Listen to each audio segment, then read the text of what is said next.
Aklat ng Epeso, Kabanatang 6, simulan po natin ang basa dito sa verse 10 at itutuloy po natin hanggang dito sa verse 18.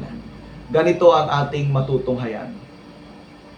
Sa katapus-tapusay magpakalakas kayo sa Panginoon at sa kapangyarihan ng Kanyang kalakasan. Mangagbihis kayo ng buong kagayakan ng Diyos upang kayo magsitibay laban sa mga lalang ng Diablo.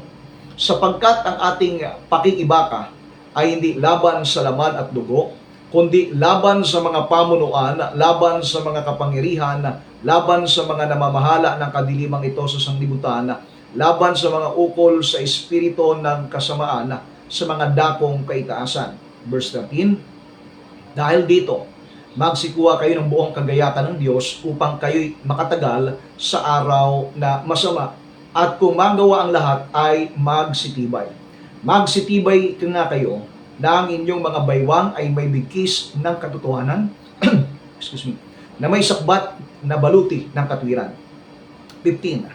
At ang inyong mga paa ay may panyapak na paghahanda ng ebanghelyo ng kapayapaan. Bukod dito ay taglay ninyo ang kalasag ng pananampalataya na siyang ipapatay ninyo sa lahat ng nagniningas na suligi ng masama. At magsikuha rin naman kayo ng turbante ng kaligtasan at ng tabak ng Espiritu na siyang salita ng Diyos. 18. Na magsipanalangin kayo sa Espiritu ng lahat ng panalangin at daing sa buong panahon at mangagpuyat sa buong katigaan at daing na patungkol sa lahat ng mga banal. Idagdag po ng Panginoong Diyos ang pagpapala at biyaya sa kaniyang mensahe ngayong ating pag-uusapan ngayong gabi. Sa gabi pong ito, nandito po sa caption ng ating live streaming yung ating pong paksa na bibigyan po ng daan. At pag-usapan po natin ngayong gabi, I'm addressing this topic to every Christians, to every believer. Ngayong gabi gusto ko pong pag-usapan po natin ang subject na binigyan ko po ng title, Matatag na Pagtayo o Paninindigan sa Isang Espiritual na Laban. Matatag na pagtayo o kaya'y paninindigan sa isang espiritual na laban. Napakalagang maintindihan po natin mga kapatid at mga kaibigan yung mga talatang ating binasa. Na ito ay napakalagang mas higit nating mabigyan ng pansin sa ating pong buhay, lalo tigit sa mga mananampalataya, dahil tayo po ay nasa isang digmaang espiritual. Pag sinabi po nating digmaang espiritual, dapat nating maintindihan mga kapatid na ang buhay ng isang Kristiyano ay hindi para bagang nasa isang palaruan. We are not in a playground. Tayo po'y nasa isang labanan. Meron po tayong labanan. We are on a warfare. Yan. Meron pong ipinapaalala sa atin ang apostol na si Pablo na ang tunay na digmaan ay hindi laban sa kapwa-tao. Binasa po natin kanina. Yung digmaan, yung pakikipagbaka ay hindi laban sa laman at dugo. It is not by physical. Maaring may mga sitwasyon, may mga kalagayan po sa buhay po natin, may mga nakikita tayong ginagamit na kasangkapan, instrumento, physically. Pero ang tunay na laban, not physically but spiritually, sila po ay ginagamit lamang, kinakasangkapan lamang sila upang gawin yung hindi nararapat. So dapat nating maintindihan mga kapatid at mga kaibigan sa lahat po ng ating mga kapwa mananampalataya ngayong gabi na yung laban ay hindi po ito physical. Ating pakikipagbaka hindi laban sa laman at dugo, kundi ito po isang laban sa mga makapangyarihang espiritual na puwersa na nais po tayong ilayo sa katotohanan, nais tayong ilayo o wasakin yung kapayapaan at maging sa layunin ng Diyos. Yan yung talagang laban ng mga mananampalataya. It is a spiritual warfare, not the physical one. Hindi po itong physical. Hindi po itong mga material, Actually, yung mga material, mga physical na nararanasan po natin sa panahon ito, yan po ay bunga at resulta lamang ng tunay na laban, which is ito pong labanang espiritual. At kapag hindi po tayo maging aware mga kapatid, yung labanan pong ating pong pinag-usapan ngayong gabi, pwede po tayong mamisled na ang akala po natin dahil doon sa mga naranasan po nating physical, material o kay financial na struggle, ang iniisip po natin, yun talaga yung nagiging greatest struggle natin. Which is, hindi po pala. Kundi yun po ay mga resulta lamang na ginagamit ng higher rank o kaya sinasabi po nating spiritual na puwersa na kumikilos upang yung mga pisikal, yung mga material, yung mga pinansyal na aspeto ay naapektuhan. Tanda natin, ang laban na meron tayo hindi po laban sa laman at dugo, kundi laban sa mga makapangyarihang spiritual na puwersa na nais po tayong ilayo sa katotohanan, ilayo sa kapayapaan at maging sa layunin ng Diyos. Kaya tingnan niyo po, kapag may mga struggle, nawawala yung kapayapaan, ang pumapalit kaguluhan. Nalilito tayo, na-stress tayo, nababagabag tayo, yan. Namumroblema tayo, in other words, dahil doon sa tinatawag po nating struggle na ating kinakarap. Pero sa tunay na kahulugan po nito, ito po ay merong makapangyarihang spiritual na puwersa na nais po tayong ilayo sa katotohanan, nais po tayong ilayo sa kapayapaan at sa layunin ng Diyos. Dahil pag nagtagumpay, nagamitin yung mga pisikal, yung mga material na bagay sa buhay natin, kapag nagtagumpay siya, may lalayo tayo sa layunin patungkol sa Diyos. O tingnan niyo po, bakit may mga mananampalataya hindi consistent sa kanilang paglilingkod sa Panginoon? Ang reason, physical, material, or financial. Yun yung nagiging reason, yun yung nagiging dahilan. Yun yung nagiging bukang bibig.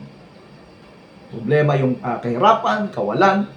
Pero dapat nating maintindihan, meron pong makapangyarihang espiritual na puwersa na gumagawa po niyan, na dapat nating maintindihan. At ngayong gabi, pinapaunawa po sa atin ang mga talatang ating binasa na kung paano tayo po ay nasa digmaang espiritual, mahalaga na tayo ay maging handa na makipaglaban espiritual. Makipaglaban sapagkat kapag hindi tayo naging aware, hindi natin namamalayan tayo po ay nagiging talunan. Hindi natin namamalayan tayo po ay unti-unting nailalayo doon sa katotohanan, ilalayo tayo sa kapayapaan at layunin ng Diyos. Now, kung paano po yung isang sundalo, yung isang sundalo, hindi po yung sumasabak sa isang digmaan na wala pong proteksyon. Di ba? Kapag kayong sundalo, meron pong operation. Yun pong mga uniform personnel natin. Pag may operation, naka-full battle gear. Talagang yan po ay merong proteksyon. Talagang yung armas na dala-dala ay talagang loaded po yan. Ika nga, talagang complete arm po yan. Ayan po ay naka-full battle gear. Katulad po ng sundalo, tayo rin po ay hindi dapat humarap sa pang-araw-araw po nating labanan sa buhay na ito na hindi po tayo nakasuot ng espiritual na baluti mula sa Diyos. Mapapansin po ninyo, marami po talagang palaging casualty ng mga mananampalataya araw-araw dahil meron pong nawawala. Ano po yun? Yung baluti ng Diyos. Ito pong whole armor of God. Itong dapat na ipinapasuot sa atin upang tayo po'y makatagal sa araw ng masama. Dahil kung meron pong labanang espiritual at wala tayong armas, wala tayong sandata, wala tayong proteksyon, talagang palagi po tayong merong damage. Meron talagang palagi tayong tama. Pero kapag nandoon yung kasuotan na ipinapasuot sa atin ng Panginoon ay nakasuot sa atin, we are fully equipped, naka-full battle gear tayo. Meron tayong sapat na lakas upang tayo po'y magtagumpay sa iba't ibang struggle, iba't ibang laban, araw-araw na kinakarap natin. Now, ang baluti po na ito, na pinag-usapan po natin, ay simbolo. Ngunit, bawat bahagi po nito ay kumakatawan sa isang makapangyarihang katotohanan na siyang nagpapalakas sa atin. Meron po kasi itong sinisimbolo na kapag ating maintindihan mabuti, ito pong ating tinatalakay. Yung bawat bahagi, bawat kagamitan na binabanggit dito sa Biblia, ito pong full armor of God. Kapag naintindihan natin ito, ibig sabihin, ikaw ay protektado. Ikaw ay nakasuot ng proteksyon. Naka-full battle gear ka. Sa lahat ng araw, sa lahat ng panahon, naka-full battle gear ka. Kapag naintindihan mo, itong mga armas, ito pong mga kagamitan na dapat nating isuot. Now, tingnan po natin itong mga pangunahing punto na gusto ko pong puntusan. Number 1, kilalanin natin na spiritual ang labanan. Diba sabi ni Apostol Pablo, ang ating pakikipagbaka ay hindi laban sa laman at dugo. O, tingnan natin balikan po natin sinabi po ng Efeso 6:12. Sapagkat ang ating pakikibaka ay hindi laban sa laman at dugo, kundi laban sa mga pamunuan. Leadership ang laban Laban sa mga pamunuan, laban sa mga kapangyarihan, laban sa mga namamahala ng kadilimang ito sa sanglibutan, laban sa mga ukol sa espiritu ng kasamaan sa mga dakong kaitaasan. Tingin po, meron pong 4 levels na binanggit Meron pong pamunuan, merong kapangyarihan, merong namamahala ng kadiliman sa sanglibutang ito, at merong ukol sa espiritu ng kasamaan na nasa dakong kaitaasan. Meron pong 4 levels of enemies that we should be ready. Dapat tayo po yung maging handa na harapin ang mga kalaban pong ito. Now, ang ating pakikipaglaban, dapat alam po natin, kilalanin natin, na spiritual ang labanan. Hindi lang ito basta masamang araw. No. Hindi rin ito basta mahirap na tao o kaya problema. May spiritual na digmaan na nagaganap. Ayan po yung dapat nating maintindihan yung puntos. Number 1, kilalanin natin na spiritual ang labanan. It is spiritual warfare. Therefore, kapag naintindihan natin na spiritual warfare, huwag labanan ang spiritual na laban na gamit ang makamundong armas. Ano itong makamundong armas? Tulad po ito ng galit, tulad ng kayabangan. Hindi natin kayang talunin kapag gagamitan po natin ng galit o yabang. Hindi naman pwedeng makipagsuntukan ka dyan Spiritual na laban yan Meron nga po ako narinig, sabi niya, kung itong mga masamang espiritu lang ay nakikita ko, hamunin ko lang itong suntukan Now, pag ina-analyze natin ang labanan ay spiritual. So therefore, wag nating labanan gamit ang makamundong armas. Not by might nor by power, but by my spirit, saith the Lord of hosts. Ang labanan, ang sabi nga po, laban sa mga pamunuan, namamahala ng kadiliman sa mundong ito. Laban sa mga may kapangyarihan sa dakong kaitaasan. Meron pong spiritual warfare. Hindi natin dapat gamitin yung makamundong armas dahil hindi ito akma. Pag ginamit mo yung makamundong armas, talo ka. Bakit? Kasi invisible yun Tapos gagamitan mo ng visible na armas, hindi ka talaga magtatagumpay. O paano mong tatalunin yung hindi mo nakikita kung gagamitin mong pang armas yung nakikita. Now, hindi dapat natin gamitin yung makamundong armas. Hindi galit, hindi kayabangan, o anumang pananaw o kaya ay naisip nating paraan para talunin. So therefore, kapag may tensyon o kaya pagsubok, huminto sandali. Ang gawin natin manalangin. Let us ask the Lord for guidance. Lord, ano po ba yung dapat kong gawin? Hingin sa Diyos na ipakita ang tunay na nangyayari sa likod ng sitwasyon. Mag-pray tayo, Lord, ano po ba yung talagang nangyayari? Bakit nagkaganito? Bakit may mga conflict na nag-a-arise? Bakit may mga sitwasyon na katulad nitong nagaganap? Ano po ba, Panginoon, yung purpose? Ano po ba yung nangyayari? Ano yung katotohanan sa likod nito? So, hingin natin sa Diyos na ipakita sa atin yung tunay na nangyayari sa likod ng sitwasyon. Hindi dapat natin gamitin yung, again, yung makamundong armas, katulad po ng galit, katulad ng kayabangan. Hindi tayo dyan magtatagumpay, hindi tayo dyan mananalo. Now, number 2, maging ganap ang pagsuot o pagsusuot. Ibig sabihin, suotin natin ang buo, isuot talaga natin. Dahil tandaan niyo po kahit andyan po yung complete battle gear, kapag hindi mo isinuot, hindi po yan makakatulong sa'yo. Kahit alam mo, ito pong mga sangkap na binabanggit natin, ito pong mga iba't ibang mga dapat nating isuot, kapag alam mo at hindi mo ginagawa, hindi po yan makakatulong sa'yo. Wala pong epekto yan. Kaya dapat nating maintindihan, mga kapatid, dapat na maging ganap ang pagsuot. Isuot talaga natin yung baluti, itong whole armor of God. Hindi po bahagya. Pag sinabing bahagya, hindi yung ano lang hindi yung parang ilang bahagi lang, kalahati lang, o kaya parang meron lang tayong gustong suotin. Naalala ko tuloy yung helmet kasi meron pong binanggit din ditong helmet, helmet of salvation. Diba yung helmet dapat sa ulo? Meron tayong nakikita, yung helmet nasa siko. Yung helmet nandoon sa may kargadera ng motorsiklo. O hindi proper eh. So ang tamang paraan ay isuot ng buo. Kung saan dapat nakalagay, kung saan dapat yung iingatan, doon mo lalagay. Hindi bahagya. Sinabi ni Apostol Pablo, isuot ang buong baluti. Hindi lang isa o dalawang piraso. Balikan po natin sinabi ni Apostol Pablo rito. Sabi po dito ni Apostol Pablo, dahil dito magsikuha kayo ng buong kagayakan ng Diyos upang kayo makatagal sa araw ng masama at kung magawa ang lahat ay magsitibay. O, tingnan po yung instruction ha.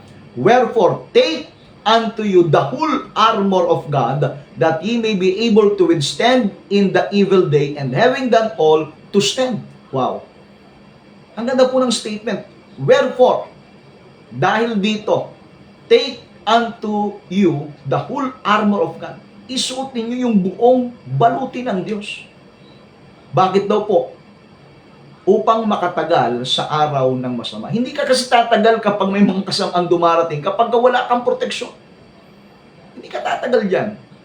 Para makatagal ka, you need to take the whole armor of God. You need to put on the whole armor of God. At kung magawa ito, sabi po dyan, ikaw ay maging matibay.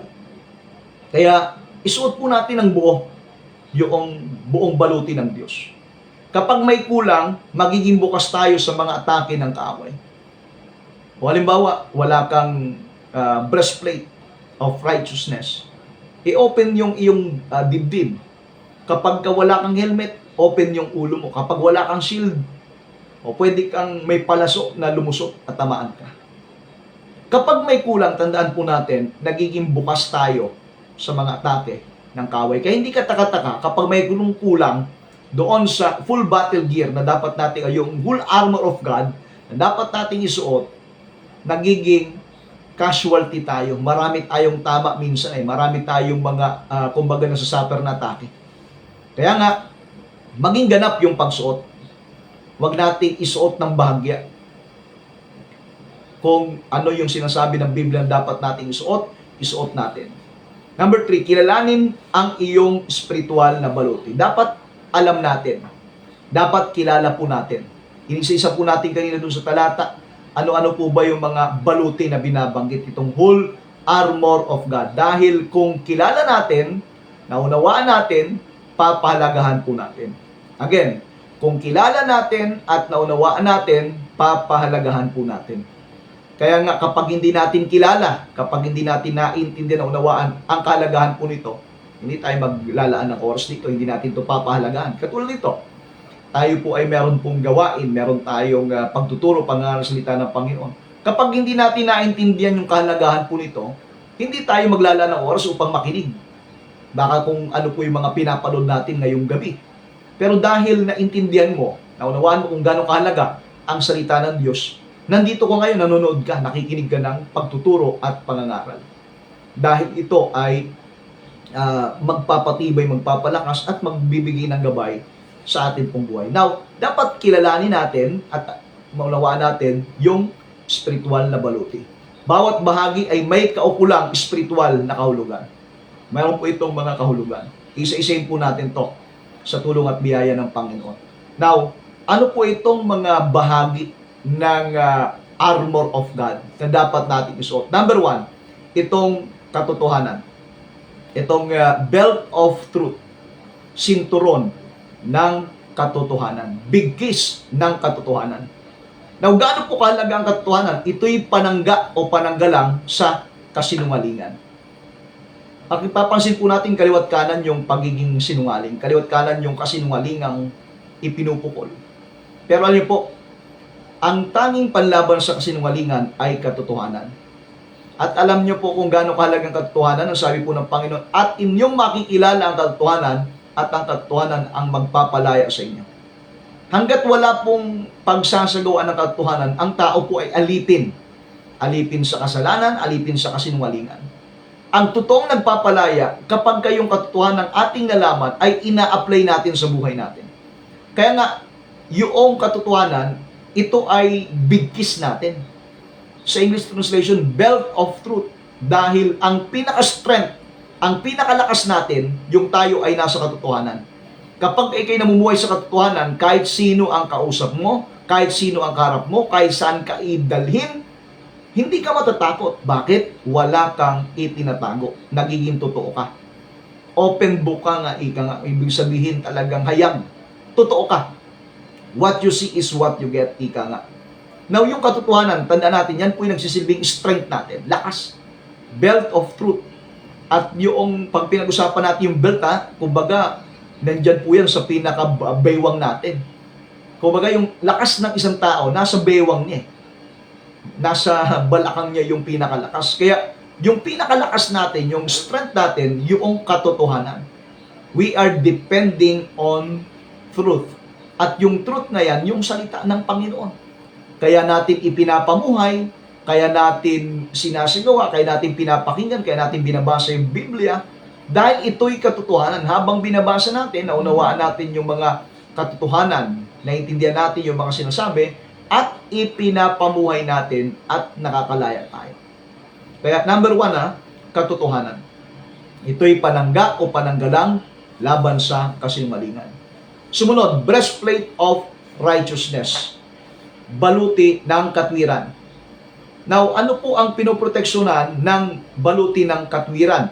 Breastplate of righteousness. Ito ay particular nandiyan sa breast, sa dibdib. Ano ang particular na pinoproteksyonan nito? Yung ating puso.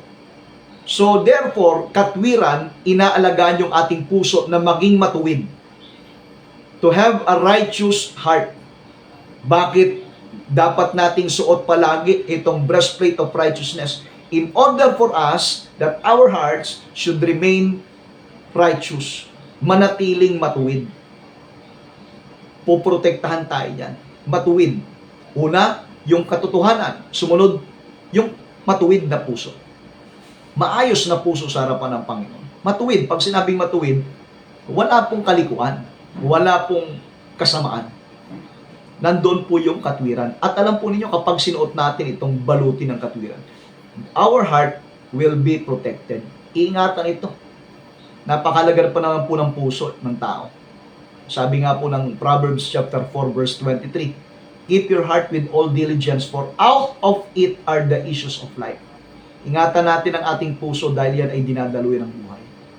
Kapag hindi po natin ito naingatan, ang sabi po ng Jeremiah chapter 17 verse 9, the heart is deceitful above all things and desperately wicked, who can know it? Ang puso ay magdaraya sa lahat ng bagay at totoong masama. Sinong nakakaalam? Kaya yung puso dapat ito ay protektado, pinoproteksyonan ng baluti ng katwiran. Ibig sabihin, nandun po yung covering ng righteousness. Nandyan po yung nagpoproteksyon upang manatiling matuwid ang puso. Now, ano po yung sumunod na sangkap? Kapayapaan. Yung ating panyapak, yung ating paa, nahanda ng panyapak ng ebanghelyo ng kapayapaan. Ito pong kapayapaan, gumagabay sa atin pong mga hakbang. Gospel of peace. May kapayapaan. Sa bawat takbang natin, may kapayapaan. Ibig sabihin, habang ikay naglalakbay, ikaw ay meron pong lakad, may pinupunta. Andun po yung kapayapaan. Ibig sabihin, wala pong banta ng kaguluhan. Wala pong banta na merong masamang plano o binabalak sa'yo dahil ang daladala mo, kapayapaan.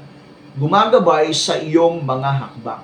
Kaya ang mga mananampalataya, peacemaker po yan. Peacekeeping body. Pag ikaw ay mananampalataya, hindi ka dapat agresibo. Hindi ka agresibo para makipag-away. Kung magiging agresibo ka man, dapat maging agresibo ka sa pagsunod sa kalooban ng Diyos. Maging agresibo ka sa paglilingkod mo sa Panginoon. Huwag kang maging agresibo sa pakikipag-away. Ayan po yung hindi dapat. Kasi nga, ang mananampalataya, peacekeeper po yan. Ibig sabihin, tagapagpayapa. Makikita yung kapayapaan sa buhay ng isang mananampalataya. Na kapag may kaguluhan, siya po yung namamagitan. Hindi yung nagkakagulo, ang dahilan, yung mananampalataya. Yan nakakalungkot.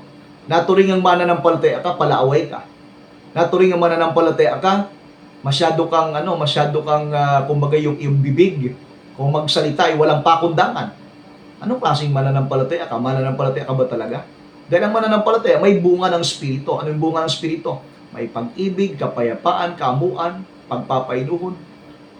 Meron pong maayos na karakter ang isang mananampalataya. Kaya again, ang totoong mananampalataya, nandun po yung pamumuhay ng may kapayapaan.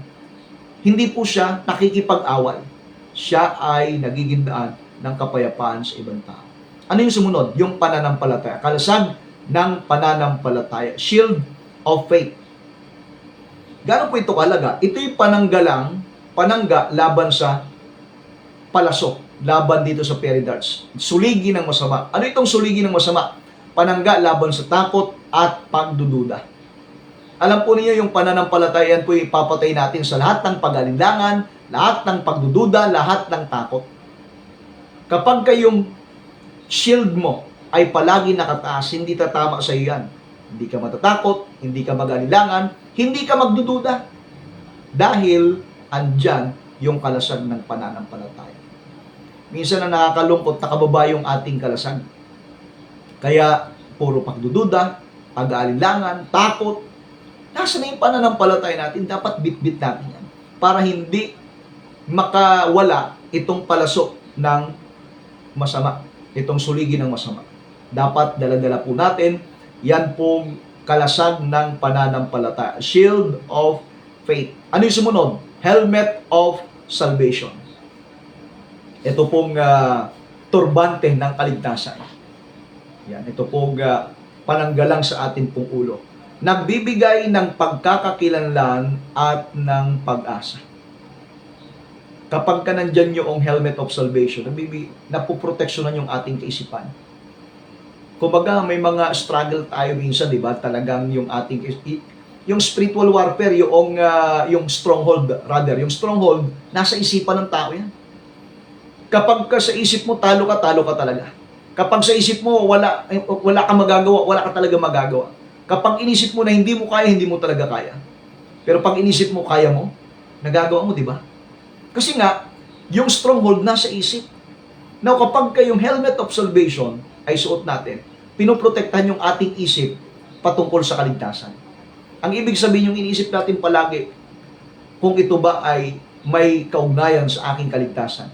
Maliligtas ba ako sa aking ginagawang ito? So, ang pinoproteksyonan po niyan, yung ating isip, laban po doon sa mga iba't ibang pwedeng maging kabagabagan.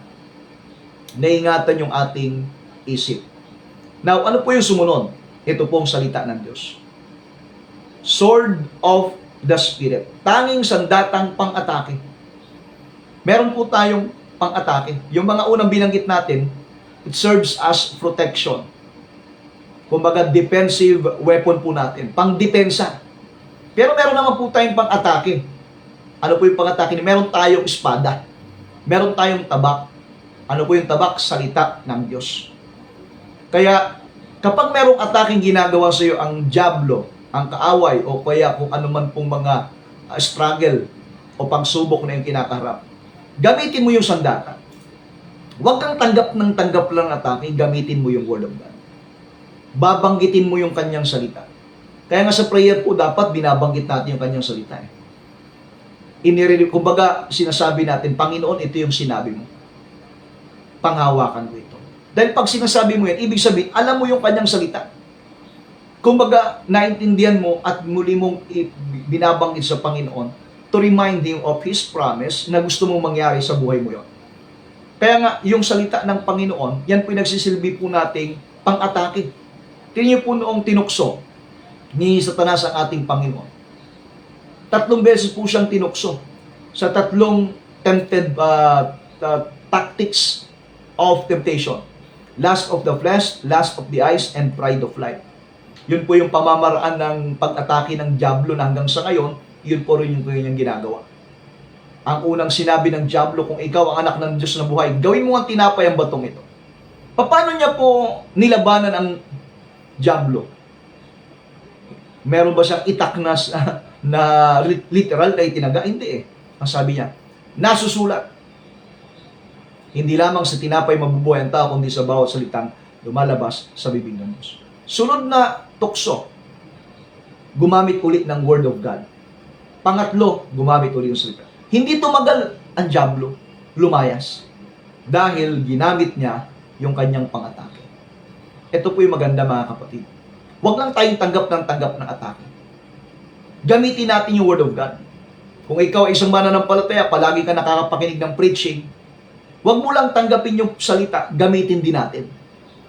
Kumbaga, kung paano tayo pinagpala, dapat maging bukang bibig natin. Sinasabi natin yung mensahe, sinasabi natin yung mga scriptures during our prayers, sinasabi natin, Panginoon, ayon sa iyong salita, panghawakan ko ito. Magaganap ito sa buhay ko. Dahil yung salita niya, yan po yung panlaban mo. Panlaban natin. Yan yung pang-atake natin. Sa bawat atake ng ginagawa ng diablo o kaya ng mga spiritual wickedness in high places, meron tayong panlaban. Meron tayong pang-atake. Word of God. Yung kanyang salita. Kaya mas maganda mga kapatid, tayo'y oriented, tayo'y well-versed ng kanyang salita. Alam natin yung salita ng Panginoon na hindi lang basta tayo nakikinig tuwing Sunday, hindi lang tayo basta nakikinig tuwing may ganitong program, talagang inilalagay natin sa ating puso't isipan. Kaya saludo ako dun sa mga kapatid na nagtitake note ng mga talata. Nagtitake note ng atin pong mga ine-explain, mga ipinapaliwanag sa mga pagturo, pangangaral. Saludo tayo. Bakit? Kasi ito po yung nagsisilbing reminder. Kumbaga, sa panahon na ikay magre-review, makikita mo yung word, minsan isang salita lang, parang nagbubukas ulit ng panibagong ng bumbilya sa ulo mo. Ibig sabihin, nagdiliwanag, nagbibigay ng mensahe. Dahil napakinggan mo na. Ang ibig natin sabihin, gamitin natin ang salita ng Diyos na ito po ay tanging sandatang pang-atake na binanggit ng banal na kasulatan. Sword of the Spirit. Huwag ka lang tanggap ng atake, tumaga ka rin. Ano gagamitin natin pantaga? Salita ng ating Panginoon. Panghuling binanggit itong panalangin. Ito'y koneksyon natin sa kapangyarihan ng Diyos. Don't forget to pray. Manalangin tayo. Manalangin ka mga kapatid. Patuloy tayong tumawag sa Panginoon. Araw at gabi. Tumawag ka sa Kanya. Dahil ang panalangin, yan po yung pamamaraan upang makausap natin ang Diyos. Yan po napakagandang pribilehiyo ng mga mananampalataya na meron tayong direktang ugnayan sa ating dakilang Panginoon. Sa paano tayo tatawag sa Kanya, andun po yung Kanyang pagsagot. Patuloy po tayong manindigan. Ang layunin po ng baluti, yung full armor of God, ay hindi lamang upang mabuhay, kundi upang manatiling matatag. Nais po ng Diyos maging matatag tayo dahil sinabi na po ng Panginoon sa mundong ito, meron kayong kapigatian, ngunit laksan niyo ang loob, aking dinaig ang sanglibutan.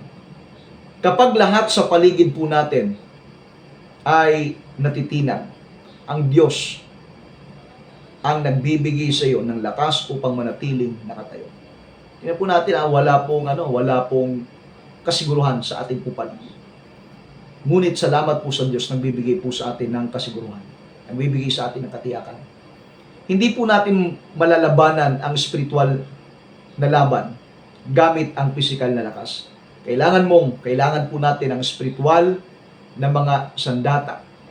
Kinakailangan po natin itong pagandaan araw-araw sa ating pananampalataya, sa katotohanan, kapayapaan, at salita ng ating dakilang Diyos. Kaya, yung ating pong challenge sa ating pong mga tagapagsubaybay ngayong gabi. Yung challenge po natin, huwag lang tayo basta nakapakinig, kundi yung ating napapakinggan, i-apply natin sa buhay natin. Dahil kahit na-bless tayo, kahit pinagpala ka ng pagtuturo, pangangaral, kung walang application sa buhay natin, hindi natin to mapapakinabangan.